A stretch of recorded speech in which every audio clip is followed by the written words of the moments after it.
য'ত মিটিং হয় ক'ত ধৰ্ণা দিয়ে ক'ত গোটেই দুনিয়াটোকে ঘূৰি আছোঁ চিৰাং ডিষ্ট্ৰিক্ট য'তে ত'তে ঘূৰি শেষ কৰিলোঁ ডিচি অফিচ গ'লোঁ কোৰ্টত গ'লোঁ ক'ত গ'লোঁ মোৰতো চব কাগজ পত্ৰ সব আছে কেছৰ ফাইল মই এতিয়া আমগুৰিৰ পৰা আহিছোঁ ছাৰ মোৰ হাজবেণ্ড না কেতিয়া মৰিলে মোৰ এনে ছাৰটো মানে 2008 ছেপ্টেম্বৰ 18 তাৰিখত মানে বিশ্বকৰ্মা পূজা আছিল সেইদিনা মানে ঘৰৰ পৰা ওলাইছে মানে এই আমাৰ আদিবাসীসকলৰ সাহিত্য সভা আছিলে গুৱাহাটীত এইটো মানে এই ডমগাঁৱত গৈছে আৰু বেংটলত তাৰপাছত তাৰ পৰা ঘূৰি মানে এই কাজল গাঁৱত আহিছে কাজল গাঁও সুন্দৰীত আকৌ কালেকশ্যন আছিল তাতে গাড়ীটো অলপ ষ্টেট হোৱা নাছিল তাৰপিছত তাতে মানে এই 7 বসুমতাৰী নামৰ ল'ৰাজন মাতি লৈ গৈছে মানে চিনি পায় তো দাদা আপোনাক সেই অফিচত মাতিছে বুলি পিছত আমাৰ বাজাজ ডিস্কভাৰ গাড়ী আছিল তাতে আছিল পিছত এই বাজাজ ডিস্কভাৰ গাড়ীটো মানে এই 7 বসুমতাৰী ল'ৰাটো উঠিছে তাৰপিছত দক্ষিণ ফালে লৈ গৈছে লৈ যাই মানে নে আধা ঘণ্টা 40 মিনিট মান হৈছে তাৰপিছত তাৰ লগত আৰু কেইজনমান মানুহ আছিল আৰু ডাঙৰ মানুহ এই সাহিত্য সভা কালেকশ্যন কৰা পিছত তাতে এই গৈছে যে মোবাইলটো লৈছে সুইচ অফ মোবাইল সব সুইচ অফ মোবাইলটো সুইচ অফ তাৰপিছত তাৰ পৰা আকৌ এতিয়াতো নাই পিছত ইহঁতে থানাত জনালে যে আমাৰ মানুহ এনেকুৱা এনেকুৱা আছিল বুলি পিছত থানাত জনাৱাৰ পিছত থানাতো একো ৰিপ্লাই নাহিল পিছত এনেকুৱা ৰাতি হৈ গৈছে পিছত আবেলি সময়ত 4টা সময়ত আমাক খবৰ দিছে জনালে ঘৰত জনাৱাৰ পিছত আমি মানে বড়ো আমাৰ গাঁওবুঢ়া আছে আমিতো বড়োৰ লগতে থাকোঁ পিছত ইহঁতক লৈ গাড়ী চাৰি ৰিজাৰ্ভ কৰি আহিছোঁ আহি অফিচত সোমালোঁ নাইৰ পিছত সেইদিনাতো নাইয়ে তাৰপিছত নেক্সট দিনা 19 তাৰিখত মইতো এনে চিৰিয়াছ হ'লোঁ পিছত মোৰ বেৱাইটো মানে এই চিদলি থানাত কেছ দিছে আপোনাৰ কিবাটো হাজবেণ্ডটো কিবা এনডিএ কাম কৰিছিলে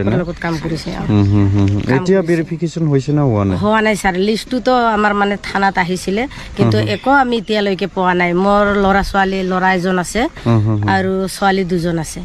পিছত সৰু আছিলে ল'ৰা ছোৱালীবিলাক এতিয়াতো আমাৰ 17 বছৰ হৈছে 17 বছৰ ৰানিং আছে তথাপিও বহুত আমি ডিচি অফিচ ঘেৰাও কৰিছে আমাৰ চিৰাং ডিষ্ট্ৰিক্টৰ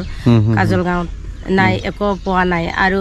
ল'ৰা ছোৱালীবিলাকো দিছে লাষ্টটোতো পোৱাই নাই আমি লাষ্টও নাপালোঁ পিছত গাড়ীও পোৱা নাই আৰু মানুহ কিমান এইফালে ঘেৰাও কৰিছে বন্ধ দিছে তথাপি মানুহজনে একো খা খবৰ নাপালোঁ নাপোৱাৰ পিছতে আৰু বহুত হাইকোৰ্ট পৰিছে কেছ কৰিছোঁ কেছ কৰাৰ পিছত আৰু লিষ্টটো এনেকৈ ওলাই আহে তথাপিও আমি এতিয়ালৈকে একো মোৰ এনে 2-2.5 লাখ মান টকা খৰচা হৈছে তথাপিও এতিয়া আমি একো খা খবৰো পোৱা নাই আৰু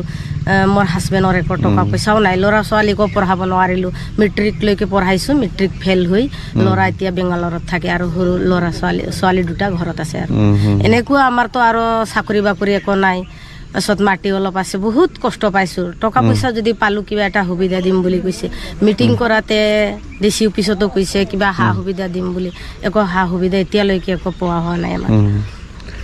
হোৱা নাই এইটো যদি কিবা এটা তাত বিনিময় টকা পালে মই ল'ৰা ছোৱালীবিলাক কিবা এটা সুবিধা কৰিব পাৰিলেহেঁতেন এইবিলাকো নাই MLAক লগ ধৰিছোঁ ইয়ত দিয়া নাই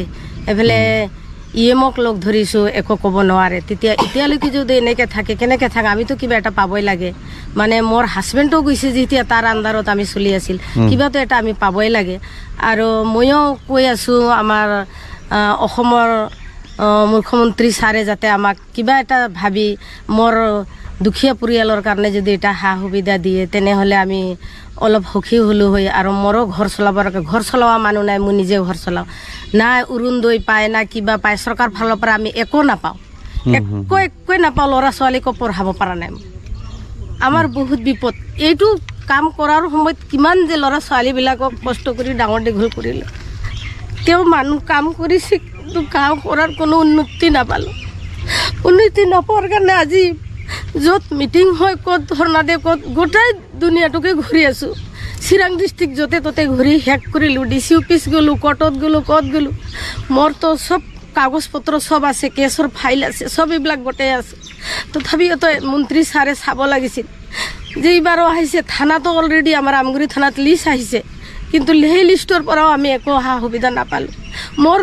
য'তে আহোঁ পকেটৰ পৰা পইচা খৰচ হয়, কিন্তু মই চৰকাৰৰ পৰা একো সা সুবিধা নাপালোঁ। মোৰ ল'ৰা মেট্ৰিক পাছ, কিবা এটা সুবিধা দিম বুলি কৈছিল, ইও একো সুবিধা দিয়া নাই।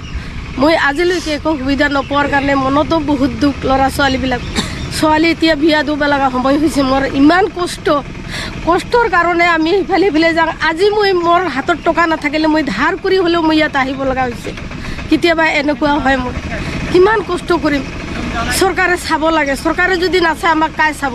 কিবা এটা কিবাৰ কাৰণে চৰকাৰে দিব লাগে টকা। সুবিধাটো যদি নিদিয়ে আমি এনেকৈ পিছ ফুৰি কিমান দিন থাকিম? এতিয়া 3জন কৰি ল'ৰা ছোৱালী মই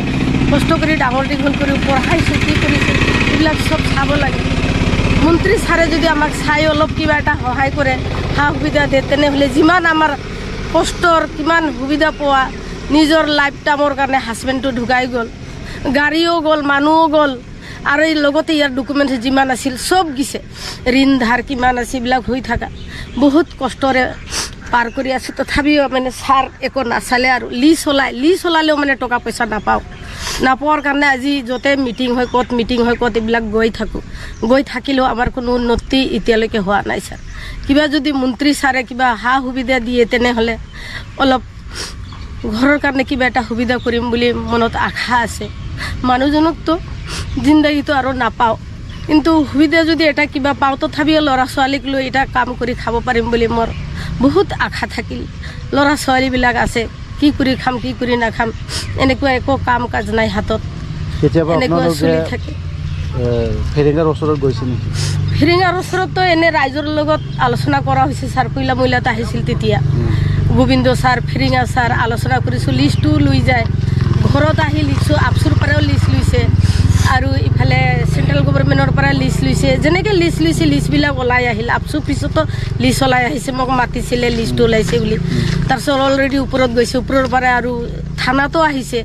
থানাত অহাৰ পৰা লিষ্টটো থানাত আছে, মোৰ ডকুমেণ্টছ লৈছে, তথাপিও এতিয়ালৈকে আমি কোনো সুবিধাই পোৱা নাই। তেনেহ'লে এইটো কি কৰিব খোজে? ছাৰে যদি আমাক অলপ সহায় কৰে বা কিবা এটা পায়, ল'ৰা ছোৱালীৰ কাৰণে সা সুবিধা বা কিবা এটা কৰিব পাৰিলেহেঁতেন। বিজনেছ দোকান কৰিছিলোঁ এটা সৰু, সেই দোকানো ভাঙি গৈছে ৰাস্তা যোৱাৰ কাৰণে। এতিয়া একো ব্যৱস্থা কৰি খোৱা নাই, ইমান বহুত কষ্ট কৰি পাৰ হ'লোঁ। মন্ত্ৰী ছাৰে যদি এটা সুবিধা কৰি দিয়ে তেনেহ'লে মোৰ অলপ ভাল হ'ব। আৰু ময়ো লাইফ টাইমৰ কাৰণে 3জন ল'ৰা ছোৱালীৰ দায়িত্ব মোৰ কোনো নাই, 3 ল'ৰা ছোৱালীক লৈ আছোঁ। ল'ৰাটো এতিয়া দেউতা এনেকুৱা হোৱাৰ কাৰণে পঢ়া পাতি কৰিব নোৱাৰিল, এতিয়া বেংগালুৰুত যাই থাকে, তাৰ পৰা অলপ চলপ খৰচ পাওঁ, এইটো দিয়ে মই চলি থাকোঁ। আৰু নমস্কাৰ ছাৰ।